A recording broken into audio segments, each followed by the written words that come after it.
Derek Teel, aka dialedhealth, has over 10 years of personal training experience and has spent the last few years exclusively helping cyclists with their mobility and strength work. Something that cyclists tend not to be very good at. If you're having back pain on the bike, you've clicked on the right video. Over to Derek.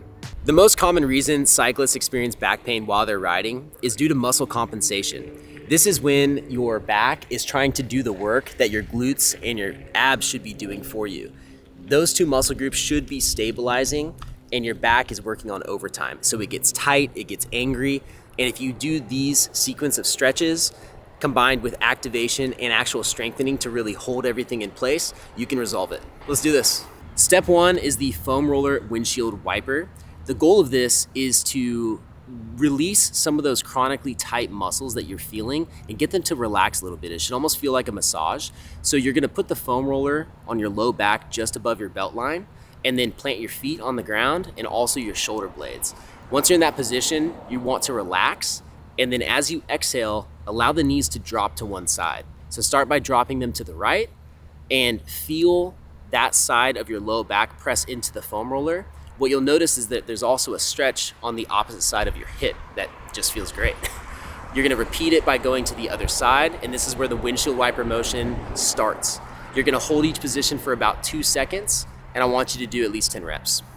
Step two is a seated QL stretch. So our goal is to take those muscles that we just massaged and lengthen them a little bit just to get them to relax and calm down and make sure that when we do the next activation drills, they're even more effective. So for this stretch, you're going to sit with your legs wide and straight. Now the goal is to reach with your hand, so this would be your opposite hand, right hand going to your left foot, to stretch your low back. It's your QL muscle and your erector spinae. These are the two compensating muscles. And what we noticed with Francis when we tried to get in this position is that his hamstrings are so tight that we had to actually adjust the position so that he could feel his low back. Because the goal is not to feel your hamstrings, even though he should lengthen those. The goal is to actually feel your low back. So if you take one foot, bring it in toward your body, and then the leg that you're reaching out towards, bend that knee, it'll ensure that you're actually hitting the part of the back that we want, making the stretch more effective. Now remember on this, it's not a hamstring stretch, it's for your low back, and you should feel on the opposite side of your body. So reaching and making that effort with the opposite arm is very important. So that'd be right arm to left foot. And the last little tweak to make this even target your low back that much more is rotating your head underneath your arm. So that little bit of rotation is really going to help you feel it where you want. Make sure you hold this stretch at least for 30 seconds on each side. That's because it can take your body up to 20 seconds to stop fighting a stretch. So you want to at least give yourself an opportunity to get past that and make sure we're lengthening some tissue. For step three, we're moving on to activation. This is called a posterior tilt. So you're gonna lay back on the ground with your feet planted, and you want to get engagement of your low abs by doing a posterior pelvic tilt and an anterior pelvic tilt. When you lay back, it's natural to have a curve in your spine. And when you do an anterior pelvic tilt, you're creating more room in your low back where I could almost just slide my hand right under your shirt. When you do a posterior tilt, you're going to exhale and tighten your low abs, which should press your low back against the ground and flatten out all that space. So you want to do 10 reps where you connect the breath, squeeze your low abs and press your low back into the ground, and then relax and almost go the opposite way more than you even would in real life. So this is a posterior tilt drill, and the goal is to get the neuromuscular connection to your low abs. Step four is going immediately into glute activation using a glute bridge. These are the other muscles that we want to make sure are engaged so that your low back is not compensating for them when you're on the bike. And to be honest, really in day-to-day life. So it's easy because it's in the same position. You're going to maintain some of that core engagement and squeeze your glutes, drive through your heels, which will help with glute activation, and just press your hips up, probably till you feel a stretch on the front of your hips. There's not much need to go past neutral, where your torso and your thighs are flat, but you can feel a little stretch in your hips, and just hold it for a second at the top, 10 reps, and that's gonna be plenty to activate your glutes. Steps to remember on this one are pushing through your heels, squeezing your glutes, and making sure you drive your hips high enough to feel a stretch on the front.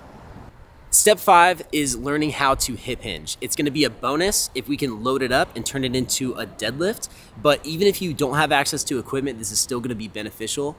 Essentially, you're taking the muscles that you have activated and you're now adding extra load to them to strengthen them so that you can hold this new position for longer. This is gonna make those stretches and the foam rolling and that short-term feeling of relief you get actually last. The best way to think of a hip hinge is that you're bending forward without rounding your spine. So all the motion is at your hips. And I like to learn this movement by using the wall tap drill. Of course, we're in LA right now, so we're gonna use a palm tree as our wall, but anything that you can tap your butt on is perfect. Now, you wanna stand just a few inches away from the wall initially. And I like to start the motion by taking my hands and actually chopping my hips, because your goal is to have your butt go back and not have your shoulders go forward. They're gonna have to a little bit, but think of that as your cue. Your butt is just going back.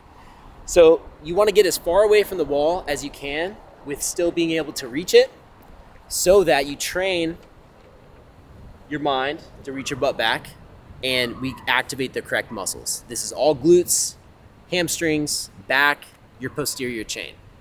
So once you find that position and you're not falling against the wall, you're gonna repeat this movement for 10 reps to really ingrain the movement pattern.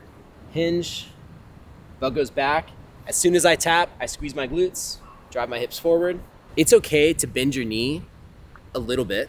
If you have very tight hamstrings like Francis, you're gonna have to bend them even more. The biggest thing is that you don't wanna turn this into a squat, which is just sitting your butt between your heels.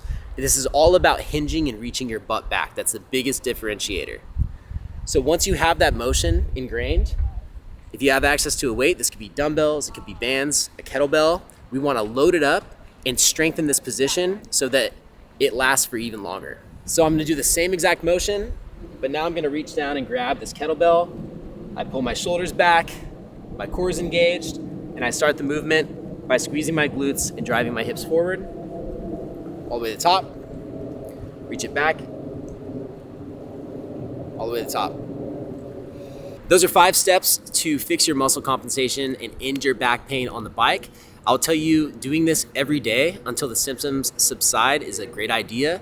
And then once they do, you can limit it to just a pre-ride routine or even just a couple of times a week to make sure that you maintain this beautiful back pain-free lifestyle on the bike. But if you have any other questions, feel free to drop them in the comments below and I'd be happy to answer them. If you want to check out more from Derek, head to the description down below. There's a link to his website. He's got training plans, coaching programs, and even an app. Check it out, and please subscribe to this channel for more videos like this.